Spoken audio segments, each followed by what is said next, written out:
And we're back.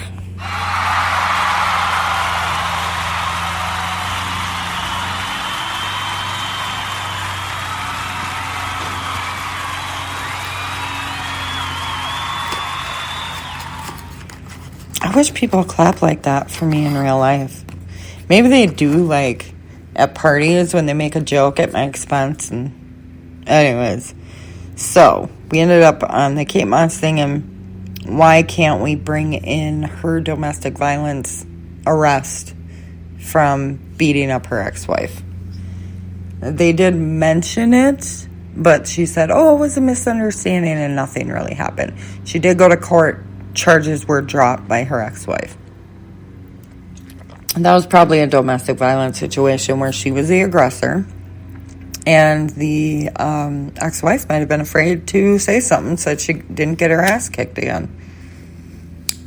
So, now we go to her sister, Whitney. She said Johnny Depp hit her. No proof of... Where are the fucking pictures of that?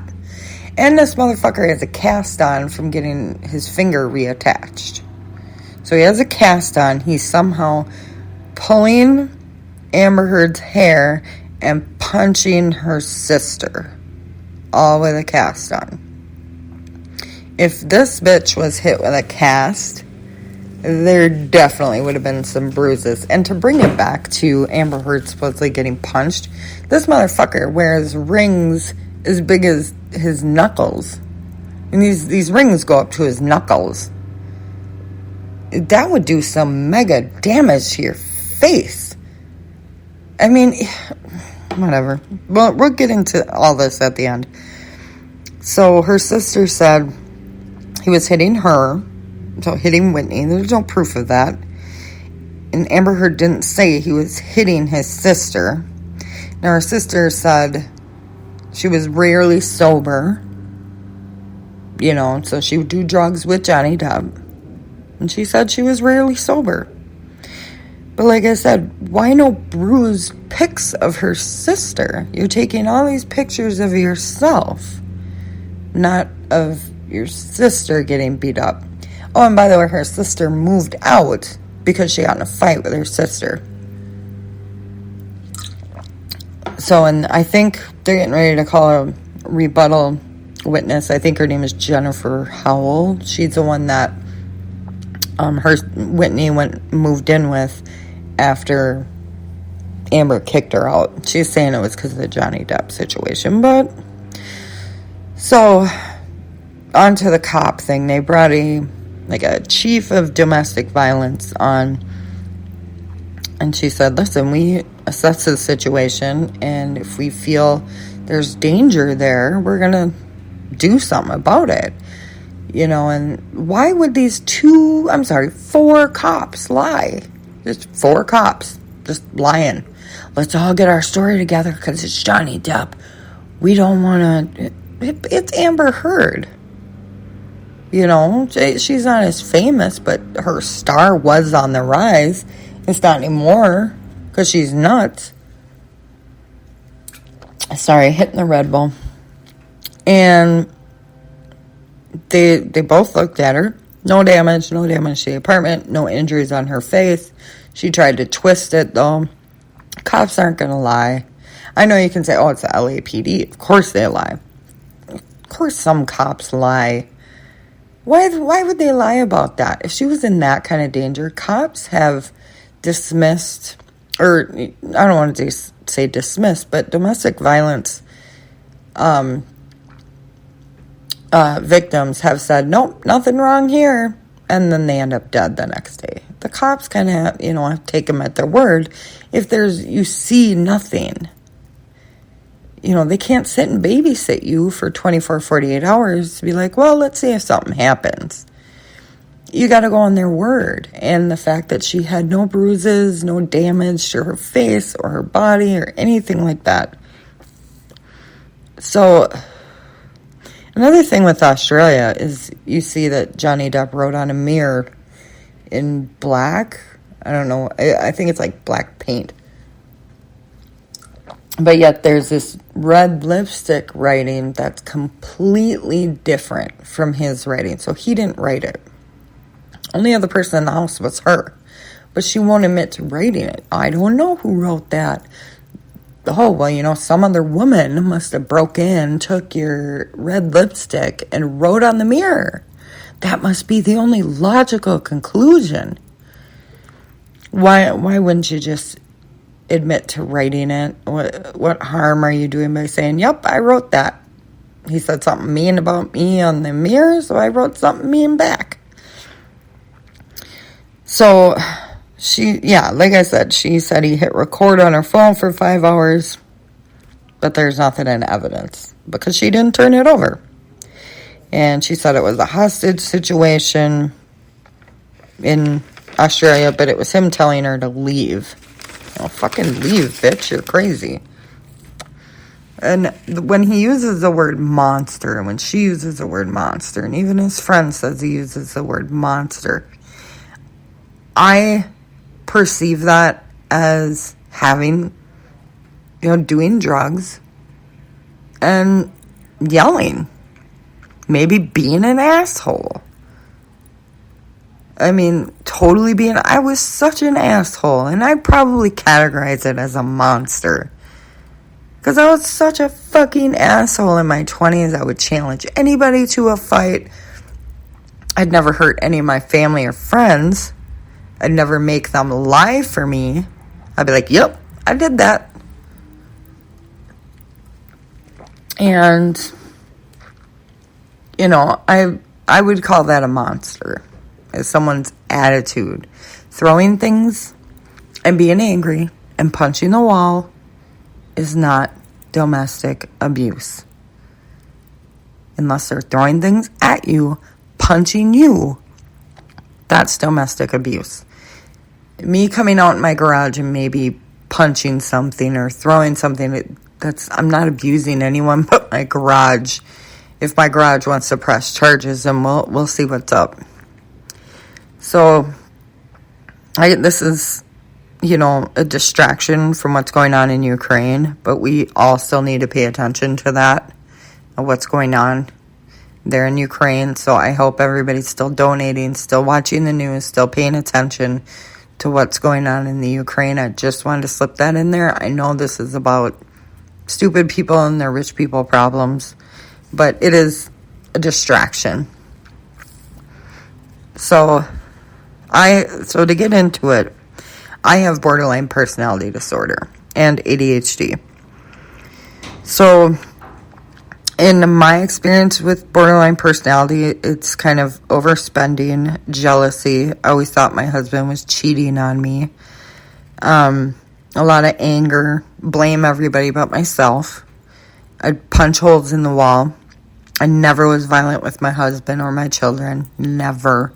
Didn't even spank my kids. I would scream at my husband for no reason. I would find a reason to pick a fight. And he was kind of the walk away type person. And did that make me angry if he walked away. Because when you have borderline personality disorder, you want to be right all the time. When I realized I was the problem, I went to dialectal behavioral therapy. And it's kind of a way to learn how to speak to someone without being aggressive, and speak to them about your feelings. This is how I'm feeling. This is what's happening, and hopefully your spouse or a friend or whoever can help you work out those feelings when you're not at therapy.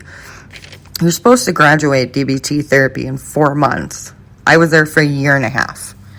Because I wanted to go over it and over it and over it again so that I could get myself straight, get myself right. I wasn't on any drugs, but I had an attitude and it was affecting my marriage. And I didn't want my kids to see my anger issues. And I didn't want to put my kids in a situation where they're seeing me scream at their dad for no reason or kicking him out of the house for no reason. So, and I was in dialectal behavior therapy with a group So it wasn't just me. Now, there's no meds or cure for borderline personality disorder, just constant therapy. To better yourself, not bitch about everyone else. A lot of people think therapy is, I need to get stuff off my chest about other people. You should talk to your therapist about yourself. Why am I having this problem? Why am I acting like this? You really should try that with your therapist. And it really does help, especially when you're in a group of people who are just like you. And they give you, and dialectical behavioral therapy, they give you a workbook. They give you homework to do. You'd fill it, like they give you situations. You fill it out how you would react and be honest about it. And it also taught you there's two parts to your brain. There's the rational side, and then there's the emotional side. And so you have to try and balance both sides. And that's what they try to teach you to do. It's very, very hard. And it's a lot of work to work. And you have to realize you are the problem. If you're in a relationship where you find yourself screaming at other people for no reason and being narcissistic and not fulfilling your duties as a wife, as a mother, and you just expect everything from everybody else, and someone's running away from a fight from you, and you follow them because you want to keep fighting because you feel that you're right. You need to work on yourself. If that person is not doing anything, my husband was not cheating. And I knew that. But some jealousy or something inside me, I'm like, oh, that women's intuition. If I feel that way, no, he was not. Will never. You need to work on yourself to live a better life. Just remember your anger and your pent-up frustration may be caused by children or housework or friends or family. And you can talk about that type of stuff, but they're going to want to know what triggers you. What triggers you to act like this? So it all comes down to you. You don't have to act that way. You don't have to be... I wasn't an abuser. My husband was probably just sick of my shit. And I thought to myself, I'm not the problem. He should go to therapy. He did. He went. But he kind of went and kind of didn't really have anything to talk about, supposedly. It was more about me. Like, I don't know why my wife acts like this. What do I do when she acts like this? When she gets out of control like this and punches walls. And I really don't punch walls anymore. I mean, I get mad, but... I don't internalize it. I more just talk about it. And I still see a therapist. I'm not in DBT anymore. I still have the DBT book, just in case I need to reference it. And you need to find out what your problem is before you start blaming other people. Look inside yourself, which is something that this crazy bitch cannot do. And I used to be that crazy bitch that could not do that. Granted, I never physically hurt anybody I loved. But I finally looked inside myself and said, I'm going to lose my marriage. I'm going to lose my kids. I'm going to end up in jail if this gets any worse. And I decided to do something about it. And you know what? I'm so much better for it. I don't think I'm better than anybody else. I used to. I used to think, oh, damn, I'm better than that person. I'm not. I'm not better than any of you. If you have problems, if you have BPD, please seek out a therapist. Please get into group therapy with people that are like you. It is hard work, but it pays off so well in the end. And you realize who you really are and who you might have become had you kept, on being this way. So we'll get into another chat. We've finished our chat for our 3. So now we're going to get into something else. So I'll be back. Thank you.